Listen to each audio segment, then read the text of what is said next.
home or Beazer homes right now, yes, they would be. If I looked at Pulte homes, no, they don't care, or toll. Typically the rule of thumb is you want to have at least 1 year product in any product line to crank up the machine. So if I thought that I was going to sell 3 houses a month, I really wouldn't want to do jobs much below 36 houses. That's a rule of thumb, and That's how you used it. That's how we looked at it. so the smaller builder doesn't quite think that way, Right. because he can't compete for those larger projects because his costs are higher. He always loses, so he has to do these smaller deals, and that's why you end up with they're the more likely buyer than one of the big guys. So if I understood you correctly, the big guys would probably pay more, but you gotta get lucky. Yes. That they have to happen to have need for inventory, Yeah. basically. Well, they have If they do, they can afford to pay more because their other costs are lower. Yeah, their financing costs are very low, and, cloud, Well, efficiencies of scale. And with respect to financing, the great thing about dealing with big builders is they don't have to go to the bank. Right. Right. They go to the teller, they go to the corporate, get money, yeah. Whereas these little guys, we're gonna have to slog through their financing, see how they do it. Just Did you guys mention how many units you think you can put there? What was this, How many units? How many units do you think you can put there? It's hard to say. I mean, that's why we started off saying you need to define the area and get an engineer to look at it. So I think they started the meeting talking about, if we just talked about the pool site only, probably 20, maybe a few more townhouses. Isn't that what you guys said? I think that's a good day, Sort of a low impact, minimize the tree damage, minimize the footprint and so on, and so minimize the size of the project. They think that, but that part of that calculation was also, you're thinking 20 an acre, right? Wasn't that part of that calculation? Well, again, that's, like I said, that's the max. That's super Right. efficient. One thing left we haven't talked about is stormwater management. All these projects are really driven by two things: parking and stormwater management.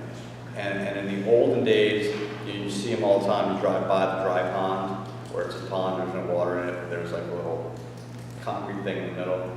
So what's happening there is all the water, the runoff, rushes into this pond when it rains. It fills up, the sediment drops to the bottom, then the water goes out that little hole, the little drain in the top. And so in theory, the clean water is going out and all the sediment is. And it's going out slowly. Right. So nowadays, we don't really think that way.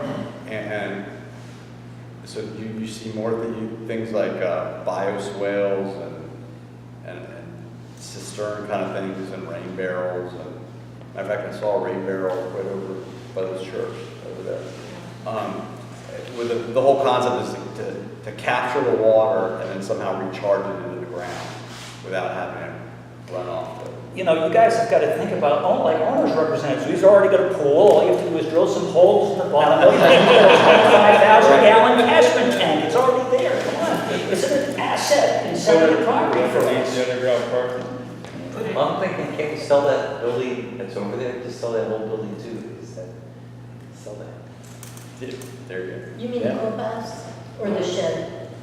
No, what's The pool house? The pool house. The pool house. Yeah, the pool house. Oh, the unit. Oh, the 25 and 27. Oh, yeah. Building's 25 and 27. Which Yeah. is another. Yeah, that's, I'll tell you, that's what you were talking about. Well, and that's something that you may have seen in the parameters that the board established is obviously, so I'll tell you this point by telling you the story. When we had the big community meeting with Walsh Colucci, one of the questions I asked the entire community was, look, if we could make an awful lot of money at this and have it be no impact to you and no parking changes and anything else, how many people would vote for it? And everyone stuck their hand up, right? So anything anything that sort of gets away from, it's going to impact us, and it's going to minimize how much we make, starts to compromise that. So if you think about the folks in 25 and 27, which is the condos that face the pool. Right. You know, obviously, the development is going to impact them more than anyone else on the property. So everyone else on the property may not care, but 25 and 27 will care because they've got to look at it. How many units are in 25 and 27? 6, 12, 13. 13. That's 13 years total. Yeah, it's. But it's the board has the yeah. ability to sell those units, only the people who live in those units Well- can sell those units. Yes, yes, right. But here's a thought, you know, what if, you know, I went in your lot of 152 folks, you had 13 people that wanted to sell. And whether they're in those buildings or not. And I bought those units. And then if there are people in this, in 25 and 27 want to stay, they can move in. You kind of trade.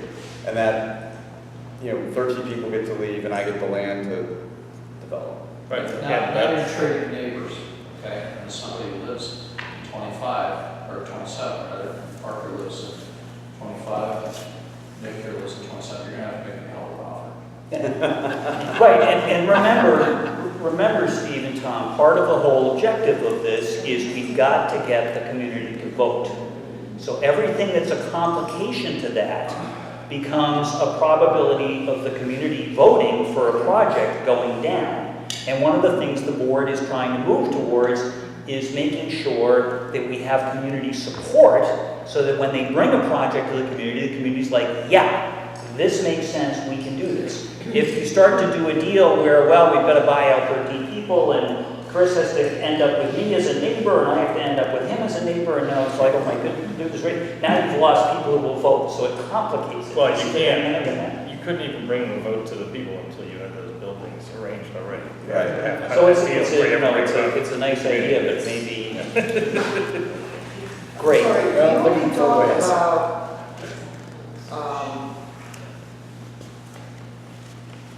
townhomes? What if we were to develop something similar to Vantage Hill, condos? Why is that not an option? No, it's an option. There aren't that many builders out there building that kind of product right now. It's pretty small for a condo building. And I don't know, I'll say I haven't run a financial model on that product in years. So I don't know how to answer your question. But there's no reason why you couldn't, you know. Because presumably there could be more condos than townhomes on the same area. Right. Which should be worth less though. Now, Well, and another thing, don't forget, and this is a lawyer question, I would guess that even if you sold townhouses here, because of the zoning and everything, they'd actually still have to be members of your condo association. yes, So they'd still be paying your condo dues, yeah. and But they we wouldn't be also- owning them We in also have to build Right, yeah. affordable housing. in No. front of that.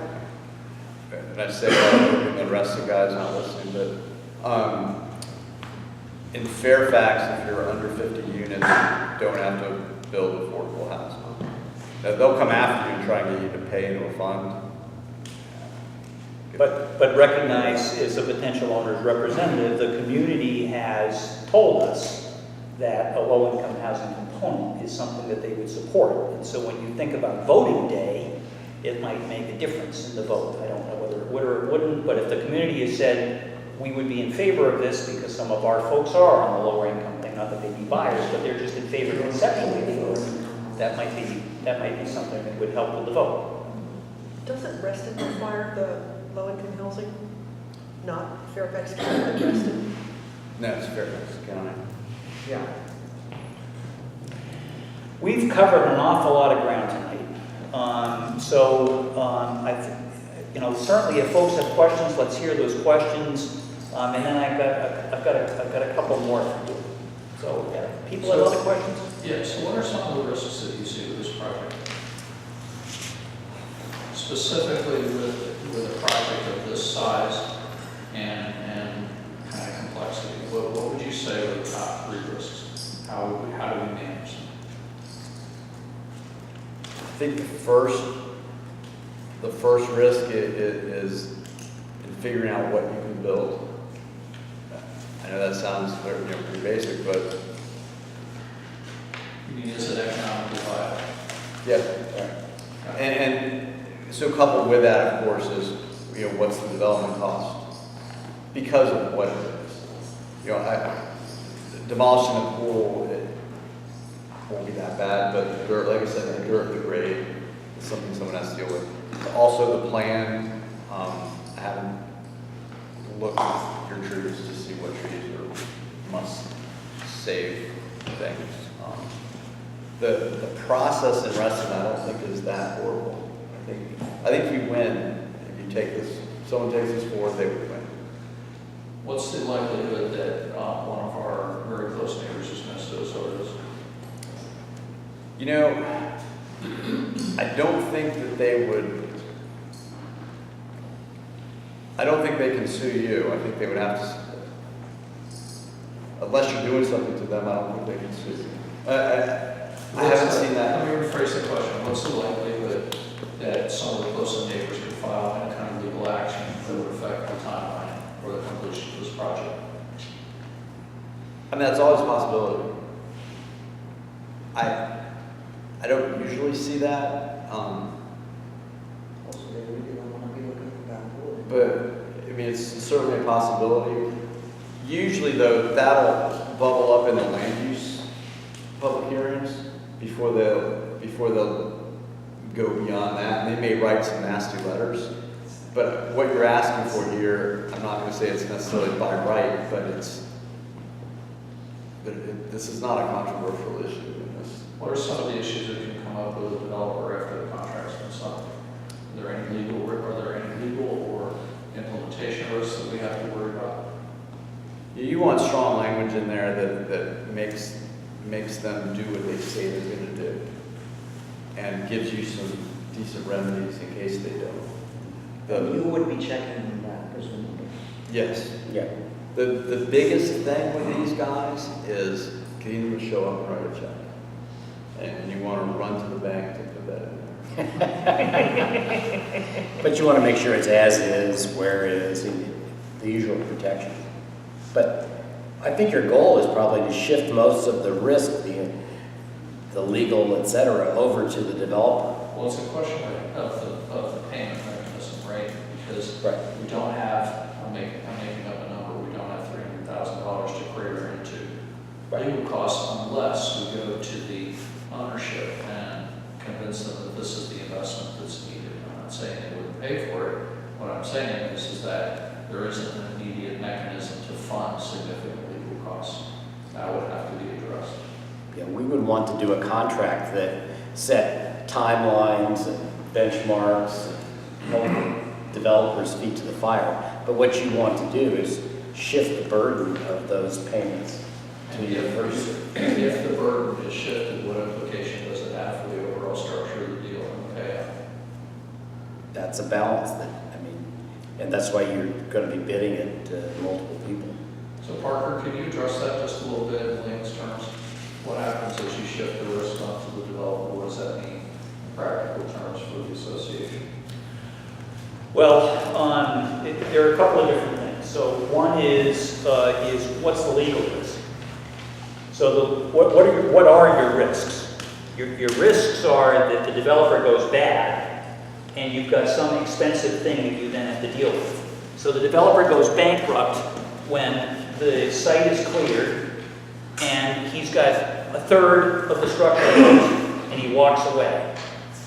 Now, we're going to have a heck of a problem if that's the case, because then we're basically forced into finishing the project in order for it to get sold so that we can get the money. If we're going to do this, if we're going to do the deal, that we get paid at the very end from the building inspector. So you can mitigate that with bond, but it's that kind of thing that's the risk. So one of the ways that you mitigate that risk is you're really careful about who you do the deal with. And two guys in a truck is not anything that your advisor is going to suggest that you do. which is one of the reasons why we've talked about going back to the law firms and having the law firm say, you go into your pool the way these guys would go into their pool, and you choose someone who meets these parameters, who you think is going to be perfect for this project, who's got funding and financing and experience in Fairfax County and all these other things that we've established as what we want to see. I mean, these are the ways that you can mitigate some of these risks. And as Steve and Tom have said, you've got legal recourse conceivably that you can use.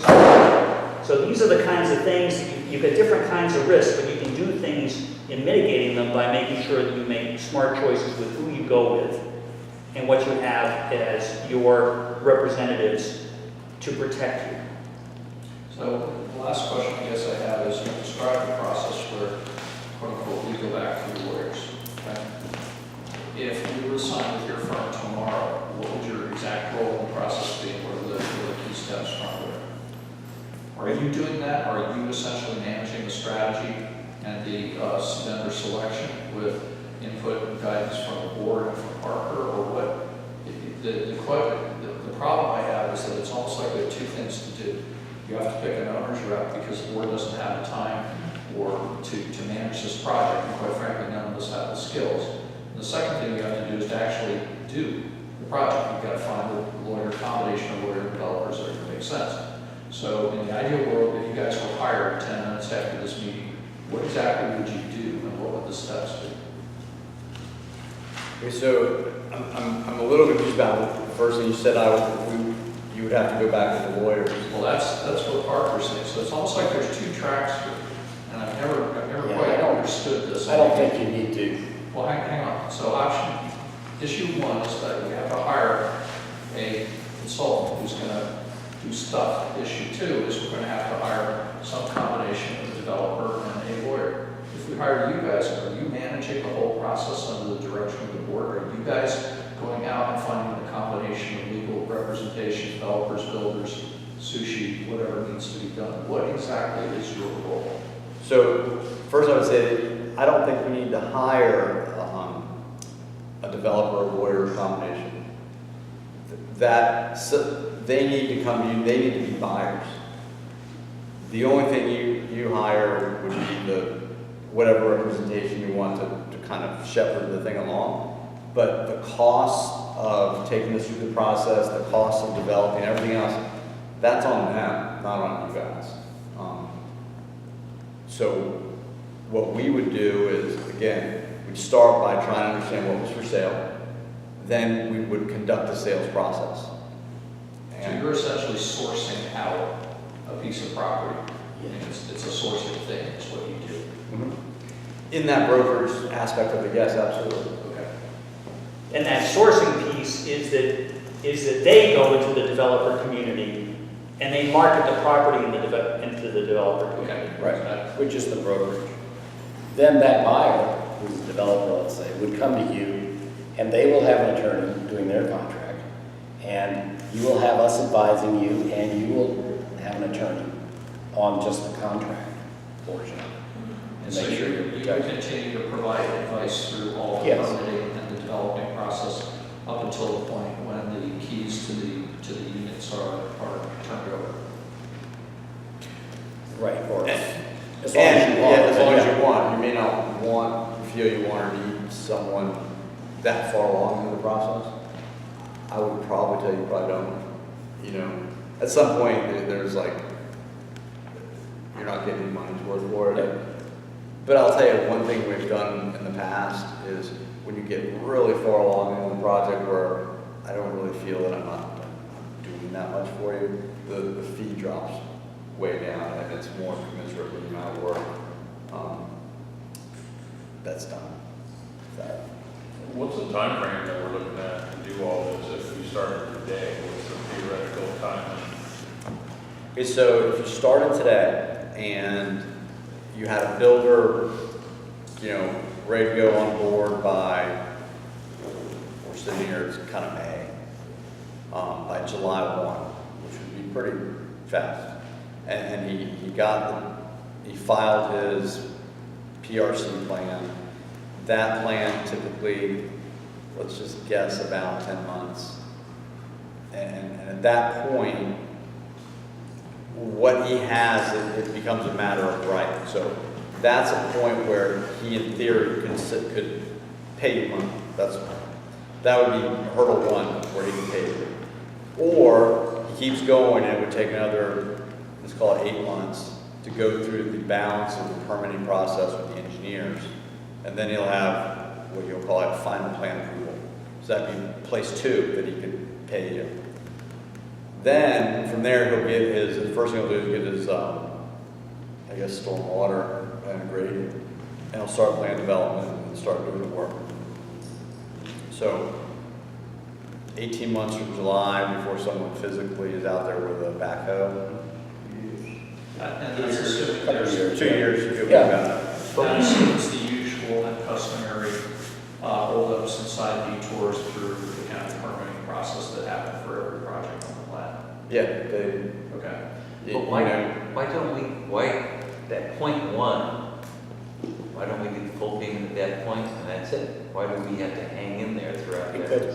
you could. And they may structure your offer and you'll decide that Well, and his like I cost said, of money is higher than yours. You might That- be willing to pay more later. that's what, ideally, we won't come to you with one offer, we'll come to you with 6. And we'll put them all right next to each other, and offer number 3 maybe, okay, we pay you at this point in the process. And then we're gonna pay you $100. And then offer number 6 may say, okay, I'm gonna pay you, but it's 2 years from now, but I'm gonna give you $130. Or, whatever. And then you pick. That's the concept. That's our sales concept.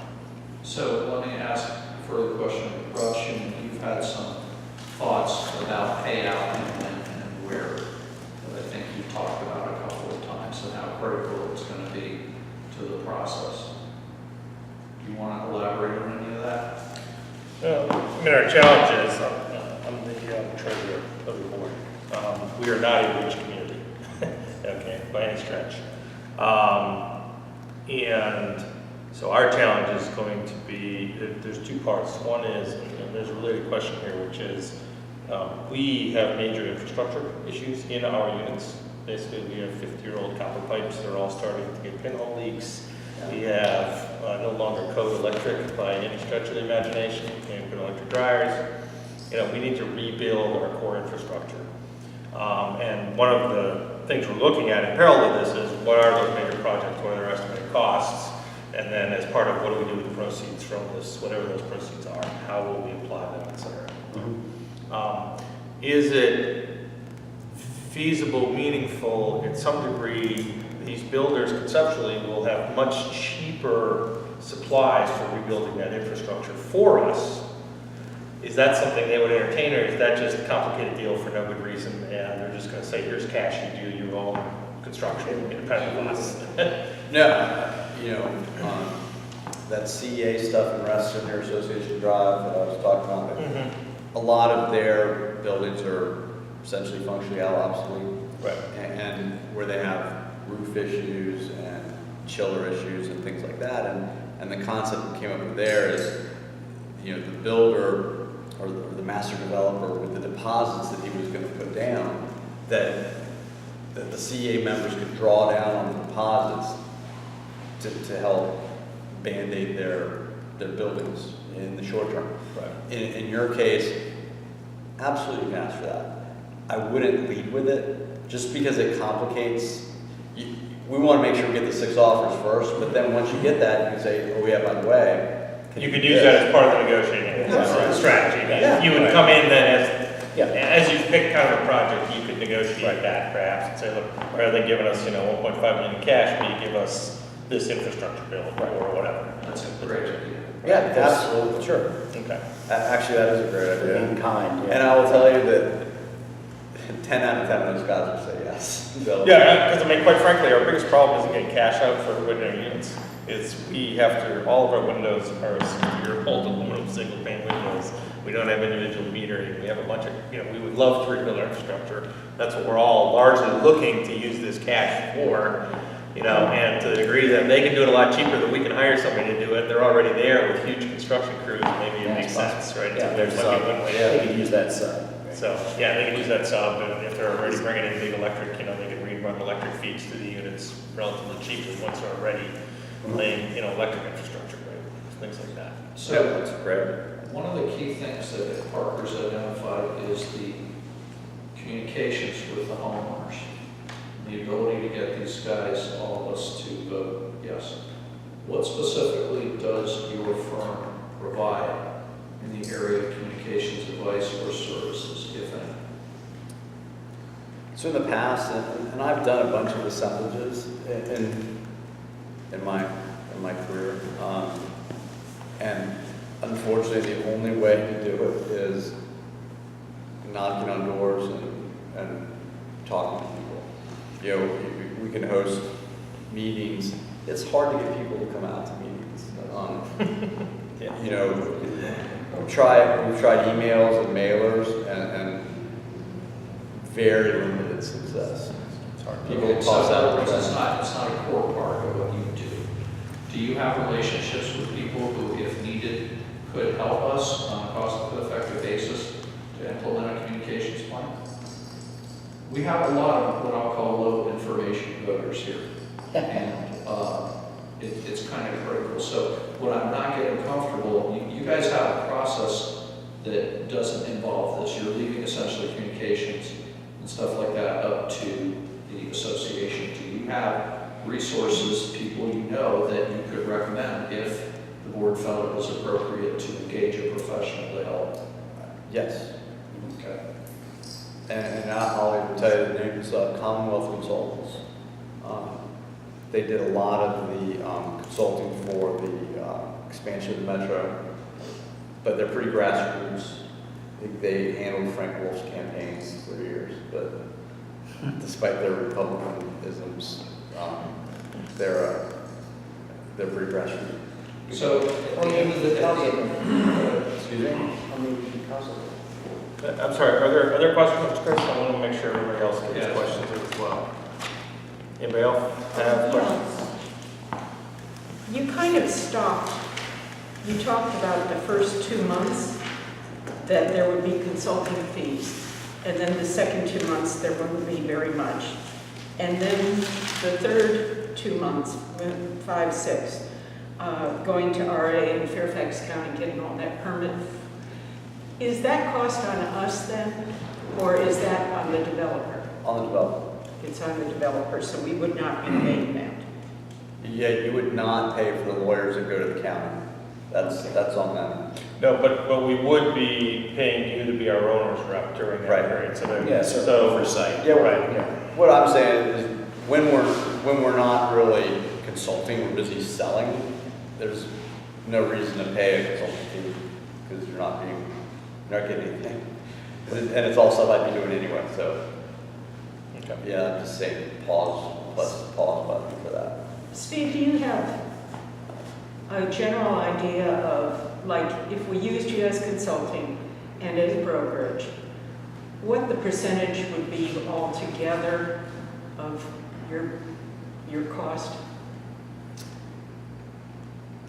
And I think Or to a range, help, I I would ask you, so, okay, let's assume that we wanted to hire you for both. Right. What would you charge us as a monthly consulting fee? How much of that will we have to come up with in cash? Could we do something with a carried interest where you got paid when we got paid? If not, if you require cash up front, how much is that going to cost? Or do you need some time to think about that and we need to talk more about what we've got available and be a little more specific in order to get into the weeds of that kind of thing? So you have two answers. First answer with respect to the overall percentage. Typically, if a project is below $5 million, we charge 5%. Now, again, if you use our consulting services, I'd reduce that by a percent, would be 4. To go to 4. What you're asking is, okay, yeah, fold the consulting services in, what's the total? Question. Kind of. Yeah, don't like to answer that, but I'm thinking in the range of about $5,000 a month. But I think I think I need to take a step back and look at a scope of services. You asked some good questions about exactly what stuff, and I want to put some time to it. You know, if this is going to take me an hour a month, I'm not going to charge you $5,000. That's crazy. By the same token, this is on the smaller side of the spectrum for the projects that we do. So I do have to be sensitive to the time of me and the folks, on my team. So I just need to take a look at that. Also, if we figured out how big the site was, and I knew the total dollars that I was really thinking about, so pretend we realized it was 3 acres, not 1 acre, and that it wasn't a $2 million date, but it's a $4.5 million date. I'd probably be easier. So let me just look at that so I can look at the total dollars, because I want to be fair and I don't want to. The other item, should we get to the point of negotiation, we just need to understand that the way our bylaws are done, basically, there are very severe limits on the amount of money the board could do for this project without getting 66% approval of all of the members, okay? And it's a frighteningly small number. So as we look at it, the ability to backload, basically do it on the come, even if that obviously means we pay considerably more, may take it from unviable to viable. From just because getting 66% vote of the association. No, that's good to know. There's that kind of new one. That's good. It is. And without getting into Lori's room, and so one of the things for the community that I talked about with Rich Samet, who's the owner of the company and who couldn't be here tonight, and with Steve on the call the other day, was what's the Vantage Hill process? So what the board sketched out is we'll get some presentations, get a lot of information, we'll get the community involved, and so on and so forth. We'll bring you a project, you'll vote. Okay? We'll get 66%, we'll go forward. But as we get involved with hearing information like what we're hearing tonight, that may not be the way this plays out. We may have to do something where we have Fraser Forbes or a firm like that who says, look, I'm going to need some money to do this for you. And we're going to have to go to the community and get a 66% vote in order to get the money. But we would do that basically for a confirmation from the community that they wanted to proceed. So I would think a 66% vote to spend money on getting this thing going, I would suggest to the board or advise the board, or whatever my role is, would be get the community involved, let's bring it to the community. If you're going to need money for this, you're basically going to take to the community, you're voting to do this. If you're voting to spend the money, you're voting to do this. And therefore you're going to have something far enough along so that the community can assess it and evaluate it. So that may be something the board needs to be prepared